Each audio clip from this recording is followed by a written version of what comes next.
அனைவருக்கும் வணக்கம். இன்னைக்கு நான் உங்களுக்கு ஒரு அழகான கதை சொல்லப் போறேன். ஒரு ஊர்ல ஒரு அரசர் இருந்தாராம். அவரு காலையில எழுந்த உடனே சூரிய உதயத்த பார்க்கிறத வழக்கமா வச்சிருந்தாராம். வழக்கம் போல அன்னைக்கு ஒரு நாள் எழுந்தப்போ அரசருக்கு ஏமாற்றமா. சூரிய உதயத்துக்கு பதிலா அன்னைக்கு அவர் ஒரு பிச்சைக்காரன பார்த்தாராம். போயும் போயும் இவன் முகத்திலே முழிக்கிறது அப்படின்னு ரொம்ப கோபத்தோட திரும்பினாராம். திருமண வேகத்துல சுவத்துல இடிச்சுக்கிட்டு தலை அடிபட்டு ரத்தம் கொட்டுச்சாம். வலி ரொம்ப தாங்க முடியலையாம். அதை விட கோபம் அதிகமா இருந்துச்சாம். அந்த பிச்சைக்காரனை இழுத்துட்டு வாங்கன்னு சொல்லி கட்டளையிட்டாராம். காவலர்கள் அந்த பிச்சைக்காரனை இழுத்துட்டு வந்து மன்னர் முன்னாடி நிறுத்தினாங்களாம். அரச சபை கூடிச்சாம். உடனே அரசன் என்னுடைய காயத்துக்கு காரணமா இருந்த இந்த பிச்சைக்காரனை தூக்கில இடணும் அப்படின்னு சொல்லி தண்டனை கொடுத்தாராம். பிச்சைக்காரன் பயப்படாம ரொம்ப சத்தமா சிரிச்சானா.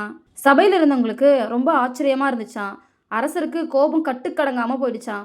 பைத்தியக்காரனே எதுக்காக சிரிக்கிற அப்படின்னு ஆத்திரத்தோட கேட்டாராம். அதுக்கு அந்த பிச்சைக்காரன் என் முகத்துல முழிச்சதுனால உங்க தலையில சின்ன காயம் தான் ஏற்பட்டுச்சு. ஆனா உங்க முகத்துல முழிச்சதுனால என் தலையே இன்னைக்கு போக போகுது. அதை நினைச்சேன் சிரிச்சேன் அப்படின்னு சொன்னானா.